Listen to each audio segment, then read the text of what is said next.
Kok tiba-tiba aku dengar suara orang yang jalan ya? Tapi aneh, jalannya seperti diseret. Jelas banget suaranya.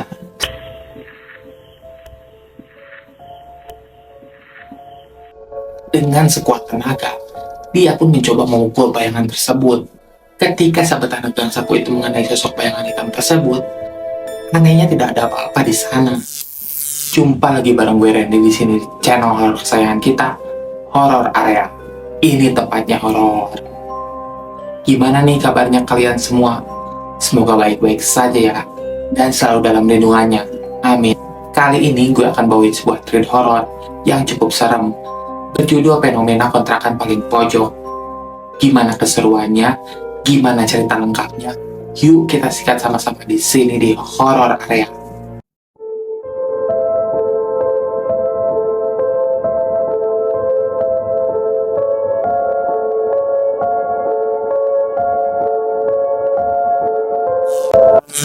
Sebelumnya gue minta maaf karena ruangan seadanya, karena dalam tahap renovasi. Oke lanjut. Ini adalah pengalaman narasumber menempati kontrakan angker di daerah Jember. Angkernya ini lagi-lagi karena sejarahnya yang kelam. Perlu digarisbawahi juga, kontrakan dengan harga yang murah belum tentu angker. Mungkin angker di sini karena sudah lama kosong, atau memang ada kisah kelamnya di masa dulu. Mungkin itu bisa jadikan pertimbangan kalau kita lagi mencari kontrakan tuh. Kita harus tahu bagaimana dulunya, dan kita juga harus tahu bagaimana kok ceritanya bisa semurah itu. Cerita ini menggunakan sudut pandang orang pertama tuh sebagai narasumber tunggal di cerita ini. Semua nama dan tempat di sini disamarkan demi melindungi narasumber. Sekitar tahun 2007 lalu, setelah kelulusan SMA, aku diterima di salah satu universitas tuh di kota Jember. Niat awalnya mau indekos karena salah satu temanku menawarkan untuk mengontrakkan rumahnya. Kebetulan di sana ada 5 orang temanku yang satu fakultas denganku, namun berbeda jurusan tuh. Mereka pun mengiyakan tuh tawaran untuk mengontrak rumah tersebut. Singkat cerita, kami pun berenam berangkat naik motor tuh dari Banyuwangi menuju ke Jember.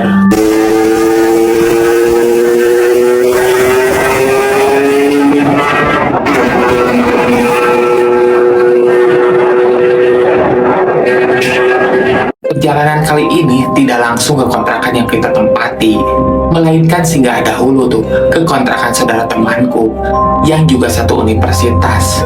Intinya kami berenam pun terima bersih aja tuh kalau itu. Kenalkan, namaku Dimas, dan kelima temanku ada Yanto, Dani, Purna, Angga, dan Ahmad, serta Tony. Tony merupakan saudara Ahmad yang kebetulan mau mencarikan kontrakan tuh.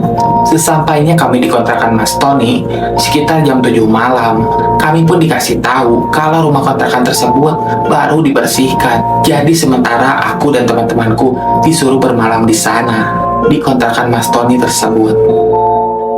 Paginya, kami pun berenam lanjut tuh ke kontrakan setelah mendapat kabar kalau rumahnya tersebut sudah bisa ditempati. Rumah ini berada di sebuah perumahan yang padat penduduk, tapi posisinya paling ujung tuh dan paling belakang sendiri, serta berada di paling pojok. Untuk akses menuju perumahan ini lumayan seram juga sebenarnya, karena kita harus melewati dulu tuh jembatan kecil dan pasar. Tapi pasar ini bukannya hanya di hari-hari tertentu saja tuh. Posisi rumah tersebut ada di blok F nomor 14. Dan di blok tersebut hanya terdiri dari 4 rumah saja yang menjadi tetangga kami. Jika dilihat dari luar, sebenarnya aku kurang serem. Mungkin karena catnya sudah pudar. Dan ketika masuk, lantai keramiknya juga udah kusam tuh. Seperti sudah lama nggak dihuni. Pokoknya serem banget nih kalau masuk ke sana. Mungkin kalian juga nggak akan betah tuh kalau tinggal di sana.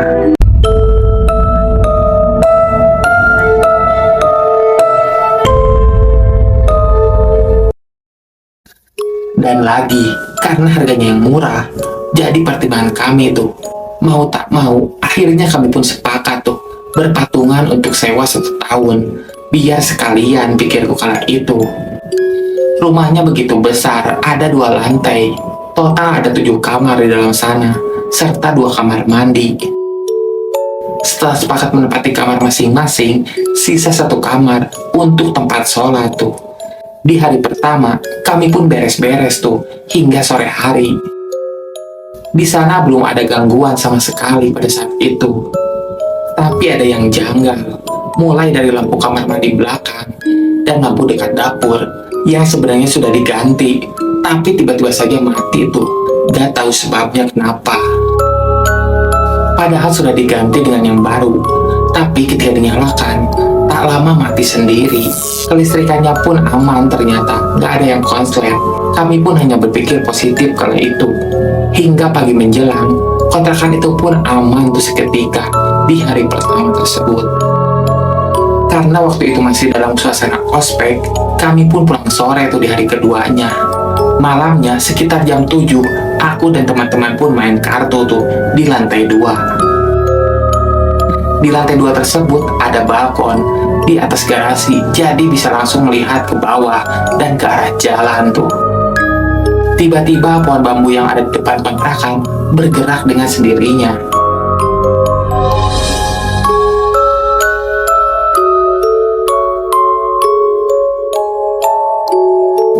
Kayaknya ketiup angin tuh, padahal jelas-jelas gak ada angin kala itu.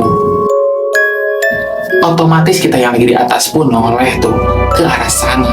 Ada sedikit rasa merinding, dan akhirnya si Dani pun mengajak kami tuh untuk turun. Nah, malam ini aku ngerasa ada yang aneh. Karena itu aku tidur di kamar Dani itu. Ya, alasannya cuma satu, karena ketakutan. Sedangkan teman-teman yang lain mereka tidur di kamar masing-masing. Kala itu aku masih terjaga, belum ngantuk sama sekali.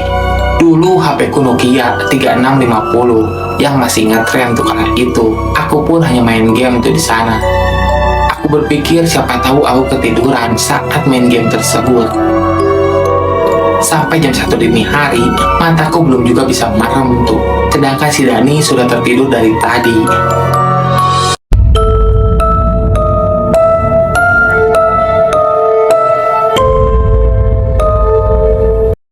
Kok tiba-tiba aku dengar suara orang yang jalan ya? Tapi aneh, jalannya seperti diseret. Jelas banget suaranya.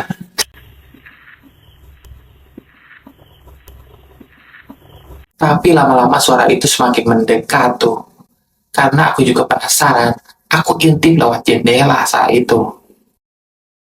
Kebetulan di kamar Dani adalah kamar yang paling depan. Jadi bisa langsung lihat ke halaman depan dan ke arah jalan. Setelah aku intip, ternyata nggak ada siapa-siapa tuh di luar sana.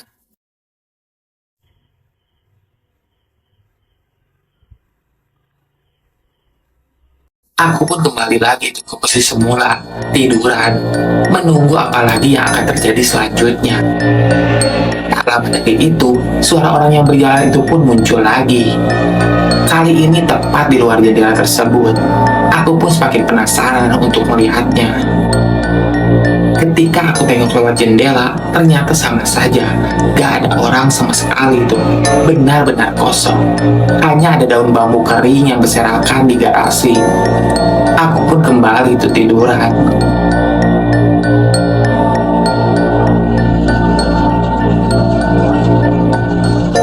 Nah, kali ini benar-benar bikin merinding lagi tuh. Tiba-tiba aku mendengar suara tangisan bayi. Suaranya terasa sangat dekat tuh. Padahal selama ini tetangga rumah tidak ada yang punya bayi kala itu.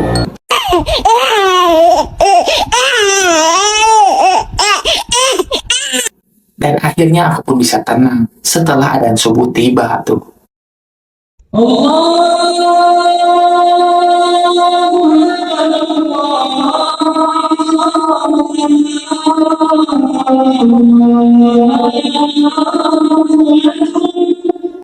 Memasuki hari ketiga, masih normal.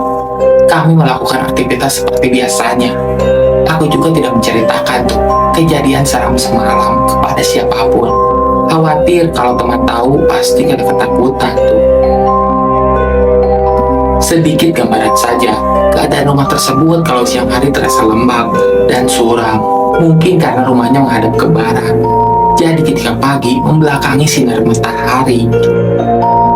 Begitupun ketika sore tiba, jarang terkena matahari karena di bagian barat ada sungai yang dalam. Jadi rumah ini nyaris tidak mendapatkan sinar matahari itu. Malam harinya, aku pun lagi di bawah tuh, di kamar Angga. Karena penghuni kamar lantai 2 belum pada pulang kala itu. Masalahnya, kalau mau naik, aku harus melewati kamar mandi belakang yang sangat gelap. Kemudian naik tangga, dan di bawah tangga itu ada semacam kolam yang tidak dipakai itu sekarang. Tiap kali melewati tempat itu, seperti ada yang perhatikan di pojok bawah tangga. Kami pun sudah berusaha memasang lampu untuk penerangan, tapi selalu mati itu. Akhirnya kita pun nyerah. Karena baru jam 9 malam, aku pun ngajak Angga tuh untuk mencari warung kopi sekalian makan. Nah, di sini aku mengalami kejadian serem tuh kala itu. Cong, ayo metu ngopi. Ajak Angga kala itu. Di mana? Di bundaran DPR. Oke. Selang beberapa menit, kok Angga gak keluar-keluar ya? Aku pun berteriak dari luar. Tapi nggak ada jawaban kala itu. Karena cuaca juga agak gerimis, takutnya malah keburu hujan, malah kejadi deh ngopinya. Ujarku kala itu dalam hati. Setelah aku berteriak untuk sekian kalinya, si Angga pun keluar tuh. Tapi kayak aneh gitu. Kayak bukan Angga yang keluar, tapi aku bodo amat saat itu. Yang penting Angga sudah keluar. Dan kita lanjut ngopi itu. Sepanjang perjalanan, aku ngerasa si Angga kok diam aja dari tadi. Dari keluar rumah, mukanya juga pucet. Terus ia nunduk terus. Bahkan pasti jalan pun, aku ajak ngobrol, dia hanya diam saja. Padahal si Angga ini orangnya cerewet sekali. Akhirnya aku bercandain tuh si Angga tersebut. Ya, kamu jangan nakal. Kasihan bapakmu. Kerja jauh-jauh di Makassar. Candaku kala itu. Ternyata responnya masih sama. Angga tidak menjawab kala itu. Padahal kalau dibicarain kayak gitu, dia pasti balas tuh. Dan balasnya ke kira-kira. Aku kala itu masih berpikir positif, belum mikir ke arah mistis tuh. Aku lanjutkan percakapan dengan Angga. Mulai dari hal sepele hingga hal serius, Angga tetap diam saja. Gak ada jawaban. Sampai akhirnya kita pun sampai di tempat ramai itu di Jalan Sumatera. Kebetulan di sana ramai sekali. Seketika semua orang pun perhatikanku dengan aneh kala itu. Seperti ada yang janggal. Tiap kali orang menoleh ke arahku, seperti melihat orang gila. Tapi aku nggak peduli itu kala itu. Namun lama-lama aku pun jengkel tuh. Niatnya aku mau marah-marahin Angga, karena sedari perjalanan tadi dia hanya diam saja. Namun saat menoleh ke belakang,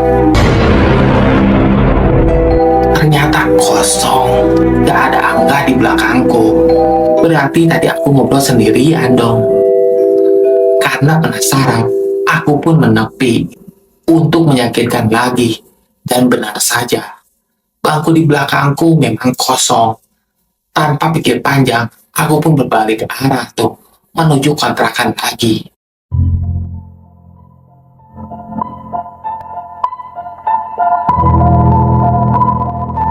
Sesampainya di kontrakan, ternyata Angga lagi nungguin tuh, di depan rumah. Dari mana aja sih kamu, Cong? Kok tiba-tiba ngilang? Aku nungguin lama banget di sini. Ucap Angga sedikit marah saat itu. Karena masih bingung dengan kejadian barusan, aku pun menjawab sekenanya aja.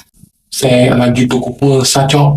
Dan akhirnya, aku dan Angga pun pergi lagi tuh ke warung kopi sebelumnya. Kali ini, aku yang diam selama perjalanan tuh. Dalam benakku, aku masih bertanya-tanya, siapa yang tadi aku bonceng? Tak terasa, waktu pun menunjukkan jam 11 malam. Aku pun ngajak Angga tuh untuk balik ke kontrakan. Ada sedikit rasa was-was dan takut ketika sampai di kontrakan. Tapi aku masih bisa mengabaikan hal tersebut. Hari berikutnya, tepat di malam hari, kebetulan ada 2 temanku tuh yang gak pulang. Karena ada sesuatu hal di kampus yang harus diselesaikan. Hanya ada aku, Dani, Ahmad, dan Angga. Sejak pertama kali, aku gak pernah tidur tuh di kamar atas. Ya, karena alasannya takut. Akhirnya barang-barangku pun kupindahkan ke lantai bawah. Malam itu, aku dan ketiga teman tersebut di ruang tengah tuh, sambil nonton TV. Waktu telah menunjukkan pukul 9 tuh. Tiba-tiba Ahmad membuka obrolan, di mana membuat kita semua menjadi jujur dengan apa yang terjadi selama beberapa hari menempati kontrakan baru ini. Re, kalian masih ada yang aneh gak sih pas tinggal di rumah ini? Tentu Ahmad kata itu. Emangnya apa yang aneh? Perasaan sampai-sampai aja gak ada apa-apa tuh. Sahut Dani kala itu. Aku aslinya mau cerita, tapi nanti takut kalian gak percaya. Aku pun yang penasaran, akhirnya bertanya tuh kepada Ahmad. Akhirnya Ahmad pun memulai cerita tuh. Pada malam kedua, ketika itu dia nonton TV tuh di ruang tengah sendirian setelah anak-anak main kartu di lantai 2 kemarin. Kebetulan Ahmad tidak bisa tidur. Akhirnya dengan tujuan mengusir rasa bosan, dia pun duduk sendiri tuh sambil mainin HP. Tak berapa lama, tanpa terasa, Ahmad pun merasa ngantuk yang luar biasa. Entah bagaimana ceritanya, Ahmad pun bermimpi tuh. Dalam mimpinya tersebut, ketika pulang dari jam kuliah malam, dia pulang ke kontrakan sendirian. Di rumah tersebut dia masuk ke dalam rumah mencari anak-anak. Namun anehnya, tidak ada siapa-siapa yang menyaut tuh ketika itu. Saat dia memanggil teman-temannya, dia pun mencari dari ruangan ke ruangan lain. Seraya tetap memanggil anak-anak tersebut. Sampai akhirnya, di kamar belakang yang saat ini ditempati oleh aku dan Angga, ketika dia membuka pintu kamar, betapa terkejutnya Ahmad. Apa yang dia lihat ketika pintu terbuka? Di sana dia melihat sosok nenek berkebaya berlumuran tanpa kepala. Sontak Ahmad pun kaget setengah mati itu, terdiam terperanjat dalam beberapa detik itu, sebelum akhirnya dia pun lari tunggang langgang menaiki tangga menuju lantai 2. Ketika sampai di lantai tersebut, Ahmad pun membuka pintu kamar yang dulu aku tempati. Karena panik dan ketakutan, dia pun membuka pintu dengan terburu-buru tuh. Napasnya terengah-engah, berusaha menutup pintu kamar tersebut. Namun ketika membalikkan badan, ada sosok pocong yang berdiri dengan kain kapan yang kotor penuh dengan lumpur. Muka pocong tersebut penuh dengan kapas yang sudah kotor. Ahmad pun yang dalam posisi ketakutan berusaha berlari keluar dan menuruni tangga. Karena dilanda rasa ketakutan yang luar biasa, dia pun jatuh ketika berusaha menuruni tangga tersebut. Dan karena semua itu hanyalah mimpi, sontak dia pun kaget, lalu terbangun. Astagfirullahaladzim.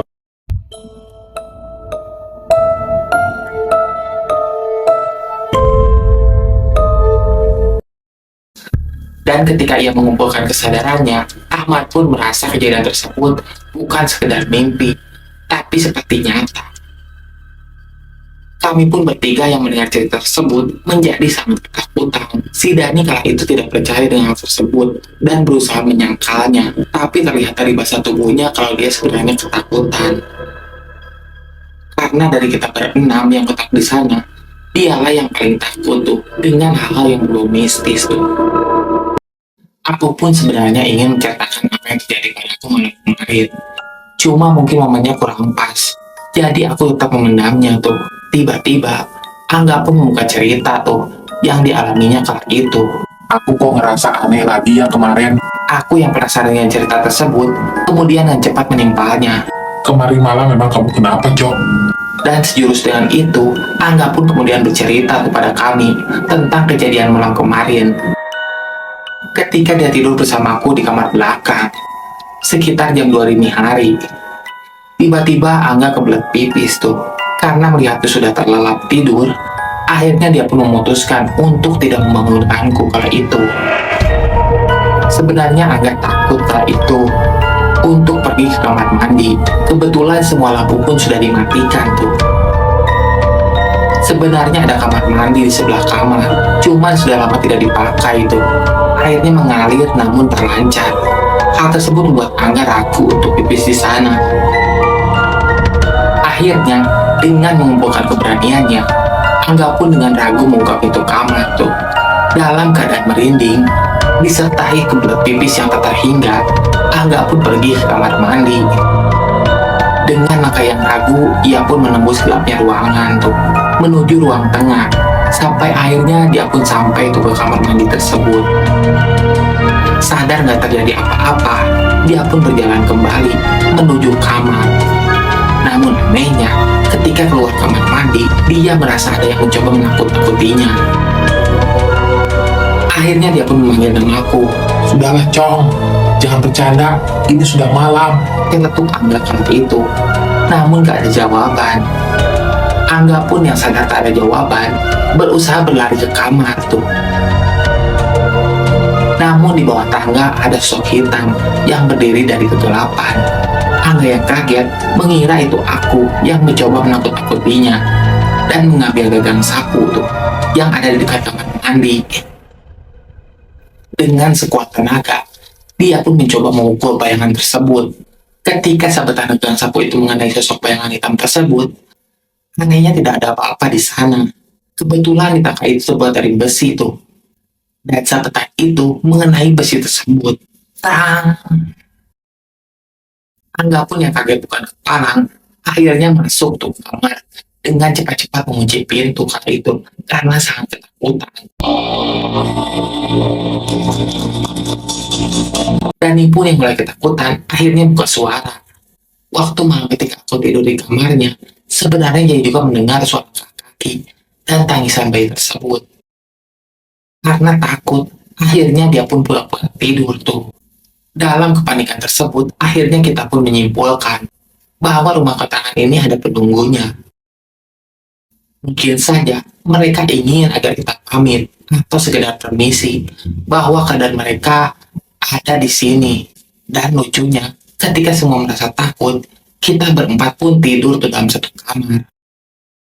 Malam itu pun kami semua nggak bisa tidur tuh, dilanda ketakutan yang luar biasa. Tapi akhirnya tidak ada lagi gangguan setelah itu. Sejak kejadian itu, akhirnya kami pun bertanya kepada tetangga sekitar tentang sejarah rumah itu. Dan benar saja, ternyata dulu rumah itu bekas tempat yang dimana mayatnya dan dikubur di sana. Dan sampai akhirnya lama tidak ditemukan. Kejadiannya lama sebelum perumahan ini dibuat. Dalam hati aku berpikir, apa mungkin nenek yang dilihat Ahmad dalam mimpinya itu? Entahlah, wallahu alam.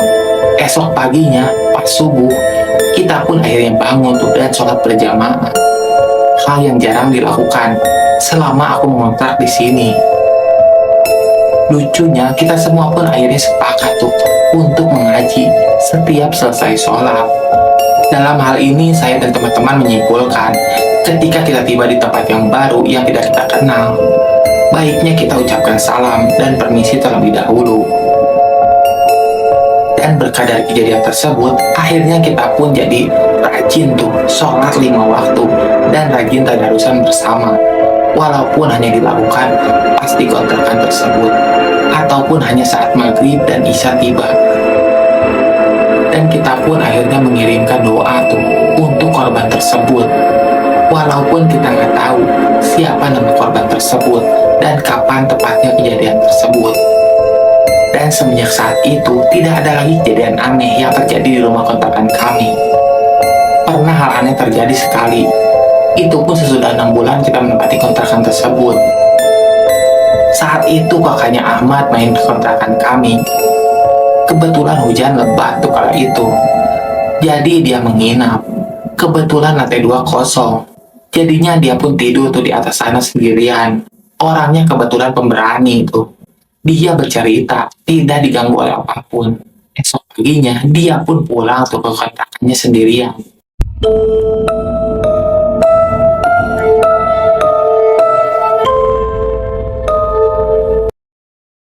Namun dia cerita, ternyata malam itu HP-nya berdering. Mas, ada telepon, Mas. Mas, cepetan angkat. Namun tidak mendengarnya. Ada telepon masuk dari teman satu kontrakannya sekitar jam 1 dini hari. Berniat bertanya, kenapa nggak pulang sampai larut malam.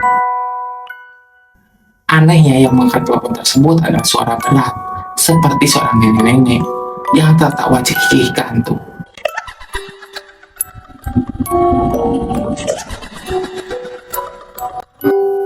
Sontak temannya pun kaget setengah mati dan langsung menutup teleponnya tersebut.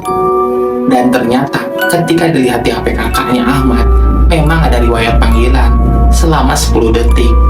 Pertanyaannya, siapa yang mengangkat telepon dari temannya tersebut? Hal ini tidak pernah terjawab sampai saat ini. Untuk nama perumahan disamarkan, takutnya menyinggung yang punya kontrakan. Kebetulan yang punya kontrakan ibu dosen dari kampus kami.